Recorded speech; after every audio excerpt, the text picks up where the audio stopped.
Hey guys, I'm here today to show you how to change your oil on a 2019 Kawasaki Z400. You need the following materials, including new oil, a new oil filter, an oil filter tool, which I'll explain in a minute, a torque wrench, a socket set, a funnel, and your owner's manual. Arguably, the most important part of changing your oil in your motorcycle is the new oil that you're going to put in the motorcycle.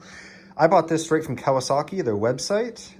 Yes, it's a little bit more expensive. I felt it better to use this, especially because it's my only second oil change, because I only have like 2,700 miles on the bike. The new oil filter is also probably the second most important thing, because it filters your oil and keeps your oil clean. Again, I bought this straight from Kawasaki.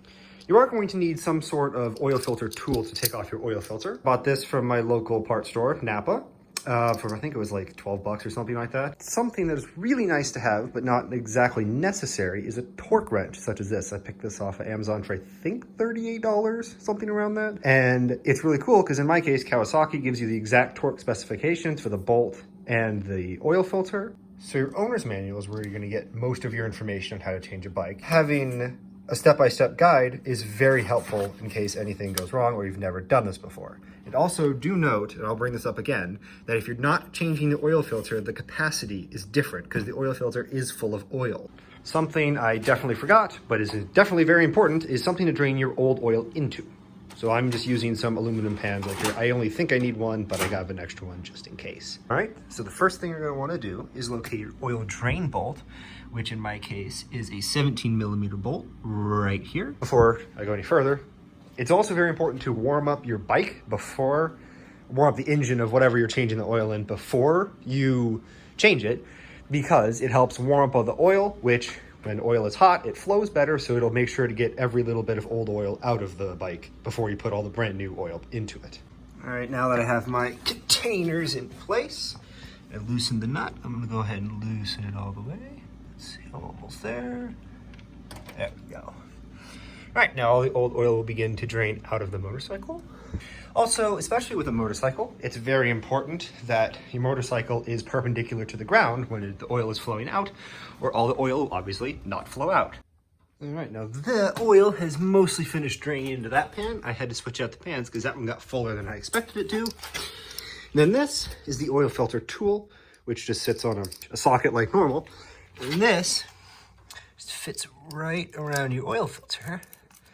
So then you're gonna twist your oil filter off, and yes, put a pan below it, because guess what? The oil filter is full of oil. So oil will start to come out. And there you go.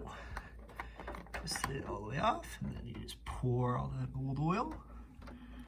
Also something I did that helped get last little bit of oil out is I'll sit on the bike, bring it perpendicular, and then I'll put it back down again. And that seems to stimulate the oil flow. I did that a couple times, so I don't think any more oil is going to come out, but that's a quick trick too. Now that's still draining. Let's talk about this. This is the drain bolt and the washer that goes onto the drain bolt, or as the most owner's manuals call them, gaskets. It's a washer though. So, focus, there we go. Most owners' manuals are going to say to replace the washer or the gasket after you change the oil every single time. It'll ask you to change the gasket and the bolt.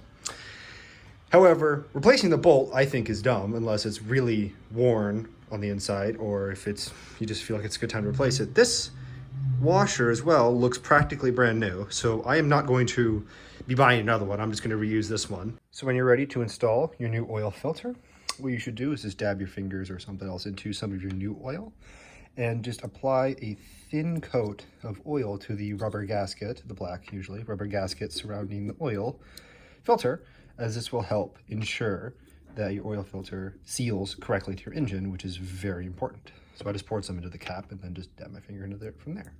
You've applied your thin layer of oil to the outside of the gasket. You can go ahead and see where the gasket or the oil filter mates with the engine. All right, and I got it on there. A word of advice: your oil filter should spin on with zero effort whatsoever. If you run into resistance, you've probably cross-threaded it, and if you keep going, you will damage the oil filter and possibly damage the screw that comes out that oil filter attaches to. So you just tilt it on there until you can hand tighten it, pretty much. And for most applications, hand tighten it as hard as you can. is a good measurement of how torqued down that it should be. All right, let's get the oil filter nice and tight. Down to this drain bolt. Go ahead and just feed that bolt in there. All right, now we have our torque wrench set to 22 foot-pounds, or just under 22 foot-pounds, which is what it says to do in the Kawasaki owner's manual. Then you're gonna go ahead and get this on here and tighten it down. It's also easier to use an extension in my case, so I don't have to have the torque wrench way over there, and I can film a little bit easier. So I'm gonna go ahead and tighten this down. There you go, and you're all torqued down. Pretty easy. Next, you're gonna wanna fill your engine with oil, which in my case, the oil filter cap is on the opposite side, the right-hand side of the bike. So I'm gonna go ahead and take this off. And then I have my nice silicone funnel that I can just plop right in there. And the capacity is in your owner's manual, which I showed you before, which is right here. And I am removing the filter, so I need 2 liters or 2.1 US quarts. And on your oil, your new oil, it should have markings on the side of it, right at 1 liter in quarts as well. So as you can see, I've put in just under 1 liter. And yes, it is measured from the top, so it can say exactly how much you've put in. So that's 1 liter that I've put in. We're still gonna go to that 2 liter mark. Just pour in your new oil. Another thing to note, it is a lot easier to put more oil in than it is to take oil out. So it is good to frequently check on a level surface exactly how much oil you've put in. And I'm still, quite a ways away, but it's important to do that every, however long you think. You can see I am right at that 2 liter mark, and I've cleaned off my oil fill cap. So I'm gonna go ahead and put this back on, and then we are practically finished. Now, most bikes will have this little window built in to check the oil level. That oil fill window will be accurate as long as the bike is standing up, perpendicular to the ground. Like if it's leaned over like it is right now, obviously that is not going to work. So if we go ahead and tilt it back, you should see the oil start to fill up that window. And there you go right there. It should be between 2 marks on the window, which I believe is that mark, that little indentation right there and that little indentation right there. But before you check it, you have to start the engine and circulate that oil and make sure enough gets to the oil filter so you get an accurate reading. And so you start it and let it run for a while, and then you want to make sure there are no oil droplets down here. If there are, you've done something wrong, and you need to make sure this is tight, your drain bolt is tightened to the correct spec, and your oil filter is on there tight enough.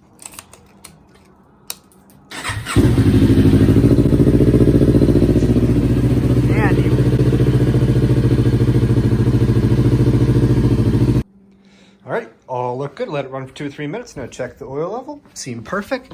No new drips or anything right there. What I was pointing to earlier, which I couldn't really say because I have a loud exhaust,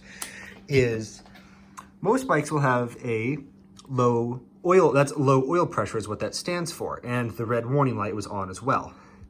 That is perfectly normal to have on for the first, up to 5 seconds because the oil pump is circulating all that new oil and is bringing it to the oil filter. So that low oil thing will come on for a few seconds, but then you saw it went right off after all the oil had circulated.